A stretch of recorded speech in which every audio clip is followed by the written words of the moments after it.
말씀 나누겠습니다. 우리 지난주에 귀신을 쫓아내시는 예수님을 보았습니다. 오늘은 병을 고치시는 예수님을 보려고 하는데, 예수님이 이런 기적과 초자연적인 역사를 행할 때의 특징이 하나 있습니다. 바로 하나님의 말씀이 충만할 때 이런 일들이 일어난다는 거예요.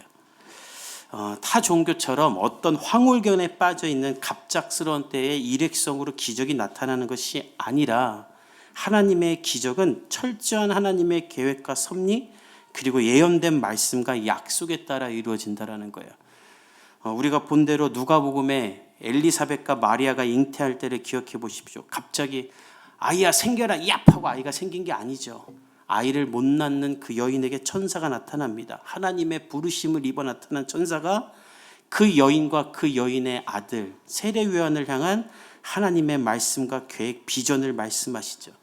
그리고 그 부르심 가운데 엘리사벳과 마리아가 순종하자 임신할 수 없는 중에 각각 세례요한과 예수 그리스도를 임신하는 역사가 펼쳐지죠. 이처럼 하나님의 기적과 역사는 하나님의 말씀에 순종하여 내가 하나님의 계획의 일부가 되기 원합니다라는 참된 헌신, 그리고 하나님의 약속이 있을 때 이루어지는 거지, 요란을 떨면서 안수하고 주술적인 행위를 하고 어떤 퍼포먼스를 해야 일어나는 것이 아니라는 거예요.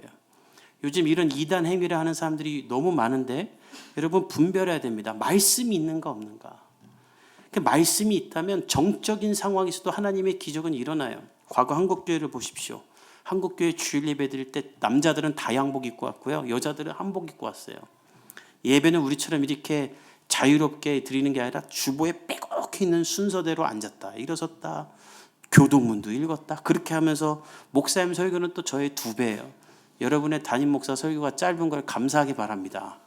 유튜브에 나보다 짧은 설교를 내가 본 적이 없어요. 설교는 50분, 끝날 때 되면 한 번만 더 하면서 또 5분 더 하고, 마지막으로 하면서 5분 더 하고, 이러면 예배도 안 끝나. 근데 놀라운 건 그런 형식적인 예배, 어쩌면 좀 지루한 예배 속에서도 성령의 역사와 기적과 회개와 거듭남은 일어났고, 사람들은 사회의 모범이 되었죠. 그래서 교회가 찬송을 받았어요. 그러나 지금은 어떻습니까? 요란하기는 엄청 요란해요. 화려하고 목이 터져라고 막 소리도 지르고, 요즘 왜 찬양팀 싱어들은 그렇게 노래하면서 장풍들을 쏘는지 모르겠어요. 막 액션도 화려하고. 그러나 그 요란함 가운데 거듭남의 역사와 회개의 역사, 사회를 변화시키는 능력이 있는가?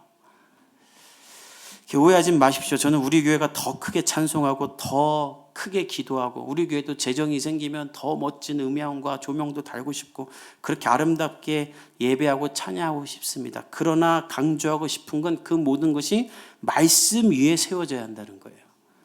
말씀은 무엇인가? 사도 바울은 히브리서에서 마음과 생각과 뜻을 판단하는 것이다.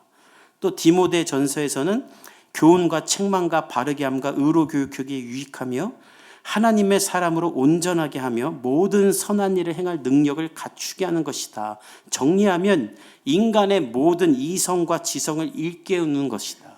그리고 사회 속에 비합리적이고 비상식적인 것들, 그것이 제도이건 풍습이건 전통이건 상관없이 말씀으로 말미암아 변화를 일으킨다라는 거예요. 교회와 성도는 그래서 그 말씀 위에 있을 때 하나님의 능력이 나타나는 것입니다. 우리나라 역사 가운데 그것이 일어났었죠. 여러분, 100년 전만 해도 우리나라는 신분제도가 있었습니다. 1892년, 그러니까 120, 30년 전에 우리나라에 백정이라는 신분의 사람이 이런 글을 남겼대요. 나는 여견지신이다. 여견지신은 가틀려자의 개견자. 나는 개와 같은 신분이다. 그러니까 사람을 개보다 못하게 취급했다라는 거예요. 그래서 실제로 백정이면 70세가 돼도 12살짜리 양반에게 90도로 인사를 했어야 됐고, 백정은 결혼할 때 갓도 못 썼고, 결혼할 때 가마도 타면 안 된다고 합니다. 우리 시대로 따지면 백정이면 결혼할 때 양복도 못 입게 하는 거예요. 무어 선교사는 이런 백정들을 위한 학교를 만들고 조정의 상소문을 써서 백성도 갓을 쓰게 해달라고 간청합니다. 그래서 1895년 6월 6일 우리나라 현충일에 백정 신분을 철폐한다는 포고문이 붙게 돼요. 그때 백정이었던 박성춘은 이 사건을 보고 사람들 앞에서 이렇게 말해요. 이집트에서 포로 생활, 노예 생활을 하던 이스라엘 백성을 해방하신 하나님이 오늘 대한민국 조선의 백정이라는 신분 제도에서 우리를 해방했다. 말씀 속에 있던 그 놀라운 기적이 우리나라 가운데 일어났다는 것이죠. 그리고 그의 아들 박서양이 세브란스 1의 졸업생이 되어 최초의 서양 의사가 됩니다. 백정의 아들, 백정의 의사가 되는 거예요. 말씀 위에 이런 기적이 일어나는 거예요. 그런데 이거보다 더 놀라운 일도 일어나요. 당시 신분제도보다 더 이 사회를 병들게 하는 것이 있었는데 남녀 차별이었다고 합니다. 백정보다 더 여자들을 이렇게 안 좋게 대했대요. 태어나는 순간부터 죽어라 일만 하지 대접도 못 받았고, 교회도 가면 남자랑 여자랑 들어가는 문이 따로 있어요. 제가 오늘 영상으로 준비했는데 그때의 교회가 그대로 남아 있거든요. 우리 이 영상을 같이 한번 보고 말씀 이어가도록 하겠습니다. 금산교회 뭐 역사라든가 뭐 이런 걸 잠깐 소개 좀 해주시겠어요? 네, 그리 하겠습니다. 지금 이 형태가 기역자 형태 예배당이죠. 네. 이 예배당은 1908년 건축물로서 네. 올해가 116년 된 예배당입니다. 아, 이게 한옥 예배당인 거죠? 네. 1908년 건축물로서 원형 그대로 있는 예배당입니다. 출입문이 남자 출입문이고요. 이쪽은 여자 출입문입니다. 아, 궁금합니다, 아니? 네. 그러면 같이 들어가 보실까요? 그러면 남자 출입문. 남자 출입문으로 들어가야죠. 우리 남자잖아요. 미국인 선교사 테이트가 지역 주민들의 도움을 받아 건립한 한옥교회. 남녀 유별이란 관습을 해치지 않기 위해 당시의 분위기를 반영한 결과물이었습니다. 남녀 출입문으로 각기 들어와서 남녀 회중석에 앉을 뿐만 아니라 휘장을 쳤던 거거든요. 이렇게 휘장을 한번 쳐보실까요? 휘장을 칠 뿐만 아니라 위쪽에도 쳤어요. 아, 그렇겠네요. 위쪽에도 한번 치죠. 그러면 저기 목사님 설교가 여성분들은 안 보이시는 거 아니에요? 그렇죠. 아, 여성분도 보지 못한 상태에서, 여성분들이 보지 못한 상태에서 15년 동안 이런 형태로 예배를 드립니다. 기독교 복음과 이 땅의 상존에 있었던 유교와의 어떤 충돌 부분이 발생될 수 있었기 때문에 그것을 최소화하기 위해서 기독교 복음과 진리와 위배되지 않는 선에서는 충분히 수용하려고 노력을 했던 거죠. 맞아요. 그런 결과물이 이 금산교회인 것 같기도 합니다. 네. 당시 조선에 왔던 한 선교사는 예수 안에는 양반과 천민의 구별이 없다는 말을 남겼습니다. 실제 금산교회선 김제 지역의 거부 조독삼이 자신의 집에서 머슴을 살았던 이자익과 함께 신앙생활을 했고 그의 활동과 목회자가 되는 과정을 전적으로 지원했었다고 하죠.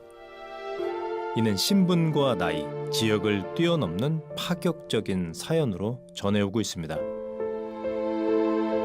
종교 안에서 신분은 뛰어넘어도 남녀 유별은 포기 못했던 당시의 분위기를 확인할 수 있었는데요. 남녀 7세 부동석의 고리타분함이 답답하게 느껴지다가도 문득 교회란 본디 보호와 보살핌의 의미를 갖는 공간이란 사실을 떠올리게 됐습니다. 여기까지입니다. 당시에는 교회를 지어놓고 남자 여자 같이 예배를 드리면 저 기독교 저 교회는 남자 여자를 저렇게 섞어놓는구나 하면서 교회가 핍박당할 수 있기 때문에 선교사님들이 어쩔 수 없이 남자 공간 여자 공간을 따로 만들어서 따로 예배를 드렸다는 거예요. 그리고 여자들은 목사님 얼굴도 못 보게 하고 이렇게 커튼 치고 예배 드린 거예요. 그런데 선교사님들이 그러면 이렇게 그냥 계속 유지했는 거 아니에요. 아까 보면 15년 동안만 이렇게 예배 드렸다고 그러죠.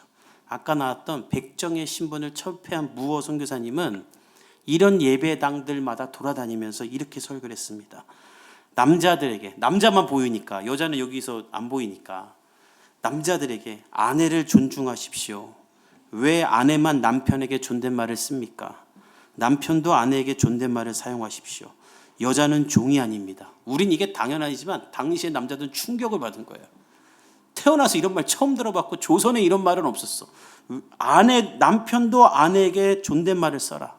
근데 말씀 위에 이런 말이 들어가니까, 그러니까 지금 단편적으로 여러분 이 말만 듣지만 그 앞에 왜 그래야 되는지 복음이 쭉 들어간 상태에서 무어 선교사님이 이 말을 하니까 남자들이 교회 안에서 여자들에게 존댓말을 쓰기 시작했고 이것이 확산되면서 선교사님들이 여자 학교를 지어서 여자들이 공부를 할 수 있게 되었고, 그전에는 여자가 무슨 공부냐 빨래나 해라 이랬지만 그게 아니라는 것이 된 거죠. 그러니까 말씀이 선포되면서 이성과 상식이 깨어나고 고착화된 세상의 문화가 무너뜨려져 버리는 거예요. 그러니까 여러분, 우리가 뭘 강조하고 싶냐면 병자 고치고 귀신 쫓는 것으로 세상이 변하지 않습니다.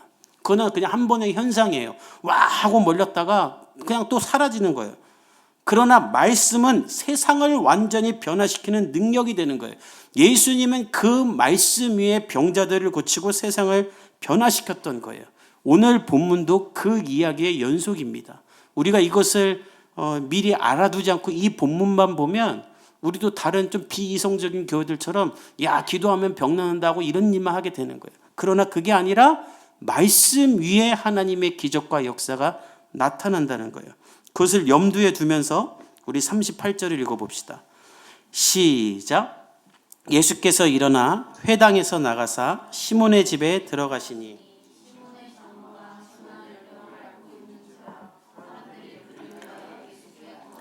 예수님은 말씀을 전하시고 귀신을 쫓아내신 후에 시몬 베드로의 집으로 가게 됩니다. 시몬 베드로의 장모님이 열병을 앓고 있었는데 예수님이 거기로 가는 거예요. 그러니까 우리 예수님은 어떤 분인가? 아픈 사람, 외로운 사람, 힘든 사람, 그 사람에게 찾아가시는 예수님이에요.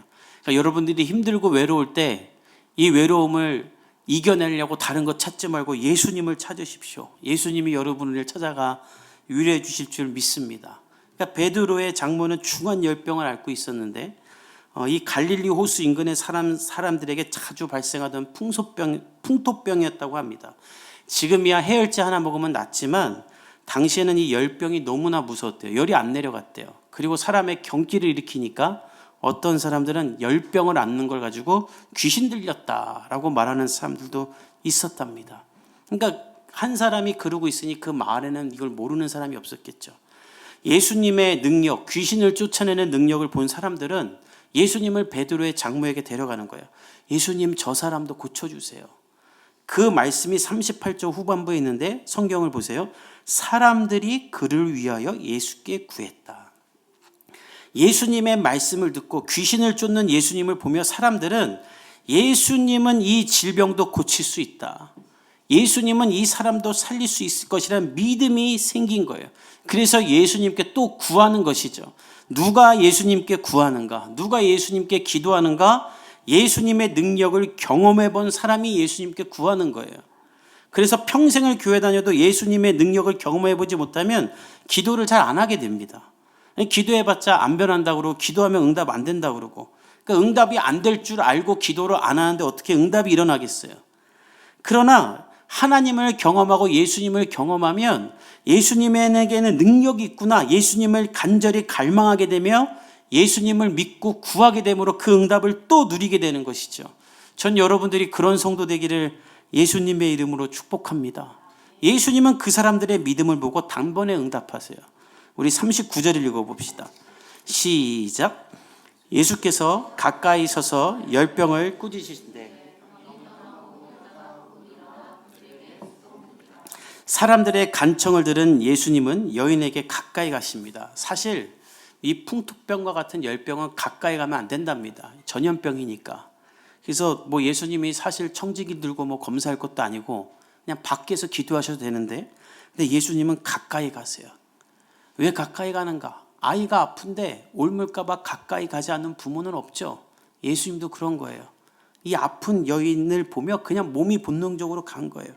그리고 아주 독특한 표현이 하나 나오는데 열병을 꾸짖으십니다. 병을 꾸짖었다. 마태복음이나 마가복음에는 이렇게 나와 있지 않아요. 그냥 예수님이 손을 잡고 일으켰다 이렇게만 나오는데, 오늘 누가복음에만 예수님이 병을 꾸짖었다, 병을 이렇게 혼냈다라는 거예요. 왜 누가는 이런 독특한 표현을 썼는가? 누가가 의사이기 때문이에요. 사실 오늘과 같은 본문은 의사 선생님들이 가장 믿기 어려울 것입니다. 그런데 아이러니하게도 우리나라의 의사 선생님들 중에 크리스찬들이 참 많으십니다. 그리고 100년 전 이 땅에 왔던 선교사님들도 대부분 의사 선생님이시죠. 또 의사 선생님들 중에는 공부를 워낙 잘했던 분들이잖아요. 신학교도 가셔서 목사 안수까지 받는 분들도 많으세요. 그리고 은퇴하고 선교사로 가시는 분들 굉장히 많습니다. 저도 이제 주보에 있는 것처럼 돌아오는 주에 한 병원에 가서 설교를 하게 되는데 몇 달 전에도 갔었는데 그때 갔을 때 제가 아주 인상 깊었던 일이 있었어요. 이렇게 설교만 하는 게 아니라 예배 전체를 인도해야 되니까 그 순서가 저랑 좀 익숙하지 않아서 제가 한번 살짝 어리버리했어요. 이렇게 병원에 와서 설교를 하는데 환자들이 있는데 열심히 설교하고 열심히 기도해놓고 정작 환자들을 위한 기도를 제가 안 한 거예요. 근데 그러고 그냥 끝났어요. 은혜롭게는 끝났어요. 근데 갑자기 원장님이 일어나시더니 목사님 오랜만에 오셔서 목사님 깜빡하셨는데 우리 아픈 분들 위해 기도해 주세요라고 원장님이 저에게 부탁을 하는 거예요. 그분 굉장히 그 신경외과 쪽에 유명한 분이시거든요. 병을 다스리고 고칠 줄 아는 분입니다. 그리고 제가 허리가 안 좋으면 그분 유튜브를 보고 참고를 해요. 병은 그분이 고치시는 분인데 저한테 기도를 부탁하는 거예요. 의사 선생님인데 목사에게 기도를 해달라는 거예요. 또 설교를 준비하면서 한 흉부외과 선생님, 심장 고치는 그 일을 하시는 선생님의 일을 봤는데 인터뷰를 봤어요. 근데 그분이 이런 말씀을 하세요. 수술을 하고 나면 이분은 정말 어렵겠다 싶어서 우리 의료진들이 마음의 준비를 하고 있는데 살아나는 분이 있고 수술이 잘 돼서 그냥 잘 끝낼 것 같다 싶었는데 또 안 좋아하시는 분들도 있다라는 거예요. 그래서 이분이 무슨 말 하냐면 내가 수술을 잘한다고 살아나는 것도 아니고 내가 수술을 조금 삐끗했다고 이분이 살지 못하는 것도 아니기 때문에 자신은 수술 전에 손을 닦으면서 5분 동안 기도를 한답니다. 이 생명이 내 손에 있는 것이 아니라고 믿기 때문이라는 거죠. 다시 말하면 의사 선생님들은 우리보다 더 사람의 생명이 하나님의 손에 있다고 더 믿는 거예요. 왜냐하면 생명을 다루는 사람들이니까. 누가도 그런 의사 중에 하나였기 때문에 병을 꾸짖어 쫓아낸 겁니다. 사람의 생명이 하나님께 있는데 그 생명을 침범하는 병, 그 병을 예수님이 쫓아낼 수 있다고 믿었던 것이죠. 그래서 이런 표현을 쓴 거예요. 예수님은 열병을 향해 꾸짖으십니다. 떠나가라. 그러자 그 즉시 여인은 떠나가고 여인은 예수님의 수종을 들게 돼요. 예수님의 전능한 능력이죠. 그러나 이 능력은 누구를 통해 일어났는가? 예수님을 믿고 베드로의 장모에게 예수님을 데려왔던 그 사람들.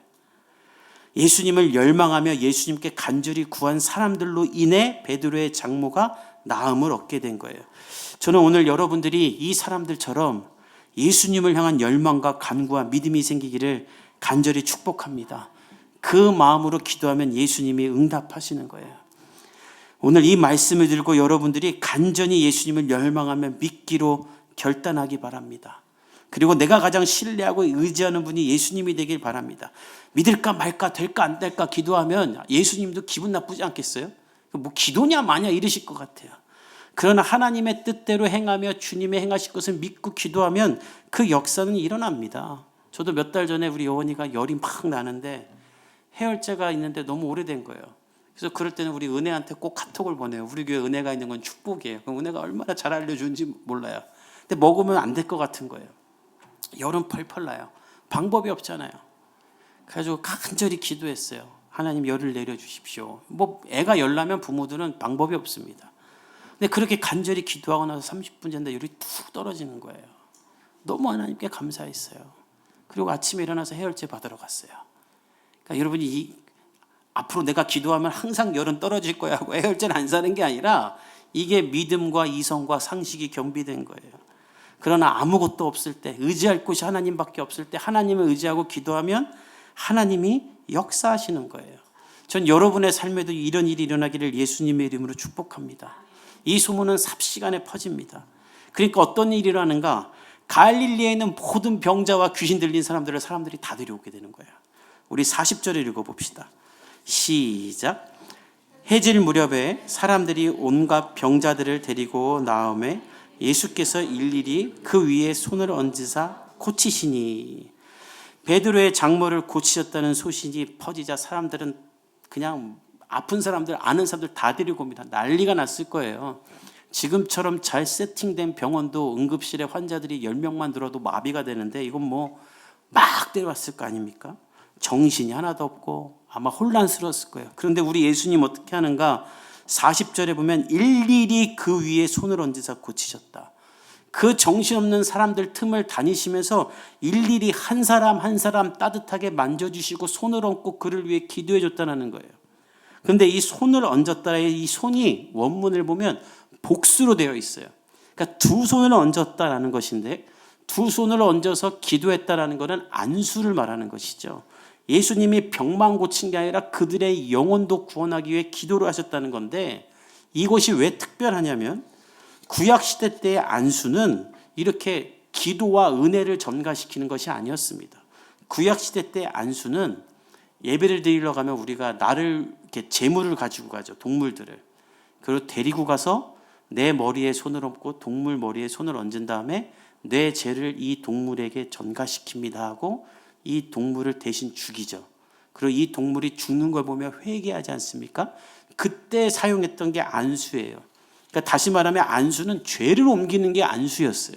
근데 그 안수를 예수님은 이제 사람을 살리고 고치고 은혜를 전파하는 일에 사용하는 거예요. 왜냐하면 이제 예수님이 모든 사람의 죄를 되집어쓰고 십자가에 달려 죽을 거기 때문에 더 이상 죄를 전가시킬 안수는 필요 없는 거예요.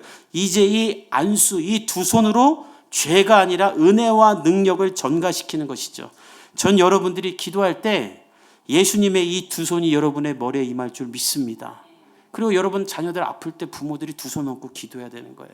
믿고 기도하세요. 하나님의 능력이 여러분 가운데 펼쳐질 줄 믿습니다.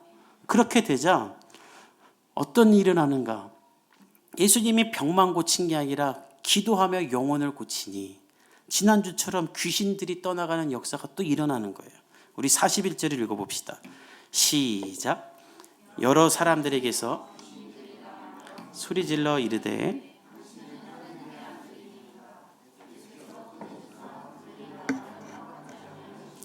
이는 자기를 그리스도인 줄 알미더라. 예수님이 안수를 시작하자 귀신들이 또 드러납니다. 또 귀신들이 항상 하는 말, 당신은 하나님의 아들입니다. 근데 이거는 예수님을 인정하는 게 아니에요. 이거는 뭐냐면 예수님이 하나님의 아들인 걸 빨리 밝혀서 예수님이 십자가에 달려 죽지 않게 하려고, 그래서 인류를 구원하지 못하게 하려고 예수님의 사역을 방해하려고 하는 거예요. 그러니까 예수님이 입 다물라고 하는 거예요. 지난주처럼 귀신한테는 어떻게 해라? 입 다물고 나가라. 예수님 똑같이 말씀하시는 거예요.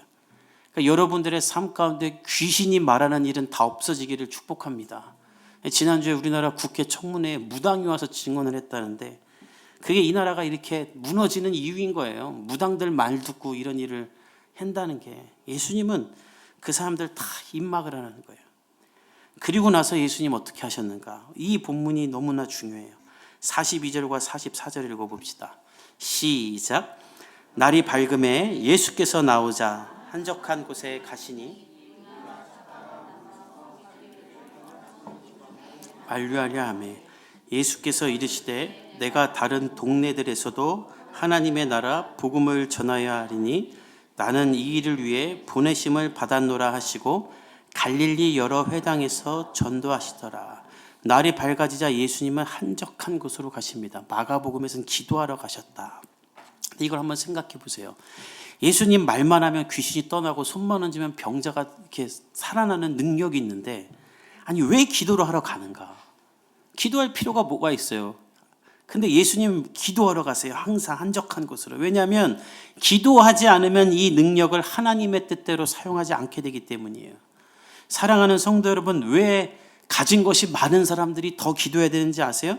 기도하지 않으면 내가 가진 것, 그것이 재능이든 돈이든 시간이든 젊은이든 그것을 헛되게 쓰고 하나님의 뜻이 아닌 데 쓰게 됩니다. 그리고 그땐 몰라요. 나중에 다 날리고 나면 후회하게 돼요. 그래서 여러분, 기도는 내가 하는 일이 잘 될 때, 능력이 있을 때, 가진 게 있고 편안할 때 더 열심히 해야 돼요. 가난하고 빈곤하면야 기도가 저절로 되죠. 왜 안 되겠어요? 그런데도 기도 안 한다. 가난하고 미래가 안 보이는데도 기도를 안 한다. 그건 아직 덜 망해서요. 정말 절실하면 기도는 저절로 나옵니다. 예수님은 능력이 있을 때, 사람들이 나를 따를 때 내가 다른 길로 빠지지 않기 위해 하나님 앞에 기도하러 가는 거예요. 왜냐하면 가만히 있으면 지금 예수님은 이 갈릴리의 왕이 됩니다. 사람들이 다 예수님만 바라보고 있어요. 그러나 예수님은 왕이 되고 교주가 되고 새로운 존재가 되기 위해 이 땅에 오신 것이 아니라 복음을 전하며 사람을 살리고 나를 보내신 하나님의 뜻대로 살기 위해 이 땅에 왔기 때문에 그 하나님과의 커넥션을 이루기 위해 기도하러 가는 거예요. 전 여러분들의 삶에도 이런 일이 있게 되기를 간절히 바랍니다. 매일의 삶 가운데 한적한 곳에 나가 하나님께 나아가 기도함으로 내 삶이 어느 방향으로 가면 어떻게 살아야 될지를 하나님의 인도를 받기 원합니다. 그러면 그 삶 가운데는 하나님의 영광이 계속 임하는 거예요. 그리고 나 자신을 돌아보며 점검해야 돼요. 제가 요즘에 한국 교회적으로 또 교단적으로 문제가 되는 게 뭐냐면 요즘 세상이 어려우면 이단들이 많이 일어나거든요. 근데 정말 요즘에 아이돌처럼 이단 사역하는 사람들이 굉장히 많은데 여러분들이 그런 것을 분별할 줄 알아야 됩니다. 어떻게 분별하면 되냐면 딱 하나예요. 나를 드러내는가 아니면 나를 드러내지 않는가. 온전히 이 병을 고치신 하나님만을 높이는가 아니면 내가 스타인 것처럼 하는가를 보면 그 사람이 진짜인지 가짜인지 알 수 있어요. 저는 여러분들이 가짜 선지자들 따라가지 않길 바랍니다. 이게 순식간에 그렇게 돼요. 저도 오래전에 경험한 일인데 저희 아버지가 사역하신 필리핀에 제가 있을 때 저희 아버지가 이제 선교하시는 섬이 있어요. 그 섬에 갔는데 그냥 다 같이 갔죠. 근데 한 아저씨가 너무 몸이 아픈 아저씨인 거예요. 아직도 그 얼굴이 정확히 기억나요. 너무 아파요. 근데 그 아저씨가 자꾸 저한테 약을 달라는데 제가 갖고 있는 약은 회충약 하나랑 우루사 이게 한 팩이었어요. 한 8개 있는 거 그거 왜 하나. 이 아저씨가 너무 아파 보이는데 약이 있어야죠 제가. 그래서 이거라도 드려야겠다고 드렸어요. 근데 같이 갔던 필리핀 목사님이 같이 기도해 주자라는 거예요. 그래서 그때 신학생 때고 성령 충만할 때니까 그래 기도하면 낫겠지 하고 기도했어요. 그리고 한국에 돌아왔는데 누가 필리핀에 무슨 일이 있다고 가겠다고 했는데 저희 부모님이 다 갈 수가 없는 상황이라 저보고 좀 네가 가지 않겠느냐 해서 제가 갔어요. 씩씩대고 갔는데 그렇게 부모님 말씀에 순종해 선교지를 가니까 아시아나에서 업그레이드를 해줘갖고 비즈니스 타고 갔어요. 그래서 너무 기분 좋게 갔어요. 근데 도착을 딱 했는데 오기로 한 사람이 안 온다 그래가지고 할 게 없어서 5일 동안 그냥 꽉막 거기 있어야 되는 거예요. 근데 그때 그 섬에 가서 같이 기도했던 필리핀 목사님이 저한테 찾아오더니 우리가 그 기도해줬던 그 사람이 다 낫다라는 거예요. 그래서 저보고 거기 가자라는 거예요. 그래서 분위기가 좀 이상하게 흘러가는 것 같은 거예요. 이게 나는 회충약이랑 우루사밖에 안 줬는데 왜 낫을까? 저 가자니까 갔어요. 제가 온다는 소식을 듣고 그 아저씨가 그 배 들어온 입구에서 서서 기다리고 있는 거예요. 그리고 내리자마자 동네 애들 다 나오고 동네 개들도 다 나오니까 아저씨가 막 제 앞길을 열어주시면서 막 저를 인도해요. 그래서 아니, 지금 나를 어디로 데려가나 하고 봤더니 엄청 아픈 할머니 집으로 저를 데려가서 이 사람이 기도하면 낫는다고 기도를 하라는 거예요. 그래서 제가 그때 깨달았어요. 사이비 교주는 이렇게 되는 거구나. 정신을 바짝 차리고 잘못하면 내가 이 섬의 어떤 신흥 종교 교주가 되겠구나. 이거 어떻게 해야 되나. 그래서 뭐 기도는 하는 거니까 간절히 기도하고 정신 바짝 차리자. 잘못하면 나 이거 큰일 난다. 기도하고 이 섬을 빨리 도망 나와야겠다. 어떻게든. 그래가지고 나왔어요. 만약 그때 제가 정신 안 차렸으면 지금 예배 후에 여러분들 다 엎어뜨려 놓고 안수기도 하고 막 기도에 안 나오고 축구하는 애들 다 때리면서 사단 안 나가고 막 이러고 있을 거야 아마. 그래서 제가 그때 깨달았어요. 야, 교주가 이렇게 되는구나. 그거 영광을 한번 보니까 여러분 저는 놀라운 경험이었어요. 그 아저씨가 막 그냥 제 앞길을 다 열어주고 동네 애들 다 따라 뭐 이만희도 갑자기 된 거예요. 자기도 모르게. 제가 해보니까 그런 거예요. 하나님의 영광을 높이지 않고 내가 자꾸 높아지려고 하는 사람들이 다 이단인 거예요. 저는 그분이 어떻게 낫게 된 것인지 전혀 모릅니다. 제가 한 건 기도한 것뿐이에요. 근데 중요한 건 제 능력으로 기도한 게 아니라 예수님의 이름을 빌려서 예수님의 능력으로 낫기를 기도했죠. 그럼 예수님이 고친 거잖아요. 저랑은 아무 상관없는 거예요. 이 시대에 너무 많은 거짓 사역자들이 이 기도의 능력을 자기 것으로 포장합니다. 예수님이 그런 마음으로 사역했다면 예수님이라 할지라도 아무도 고치지 못했을 것입니다. 예수님은 하나님의 부르심에 따라 말씀을 전하러 이 땅에 왔던 것뿐이고 그 말씀이 선포될 때 귀신은 자연스럽게 떠나가고 육신의 질병을 가진 사람들은 치유가 일어난 것이죠. 사랑하는 성도 여러분, 예수님의 능력과 사역은 지금도 우리에게 계속되고 있는 줄 믿습니다. 따라서 여러분들이 돌아오는 한 주 이 예수님을 열망하고 구하고 믿음으로 나아가는 사람들이 되어서 다 응답받는 사람들 되기를 간절히 바랍니다. 그러기 위해서 3가지를 시작하세요. 첫째, 말씀을 읽으세요. 말씀을 읽어야 하나님의 뜻대로 구할 수 있습니다. 두 번째는 믿고 기도하세요. 안 믿고 기도하면 안 돼. 될까 안 될까 될까 안 될까가 아니라 나를 죽기까지 사랑하신 예수님이 나와 함께 있음을 믿고 기도하세요. 예수님만 바라보고 기도하세요. 분명히 응답됩니다. 그리고 마지막으로 해야 될 것은 하나님, 이 모든 것을 통해 제가 하나님께 영광 돌리기 원합니다. 주님을 높이기 원합니다. 그렇게 결단하는 사람들에게는 예수님의 능력이 나타날 줄 믿습니다. 돌아오는 한 주 예수님만 열망하고 믿고 구하고 받는 사람들 되기를 간절히 축복합니다. 우리 함께 기도하겠습니다.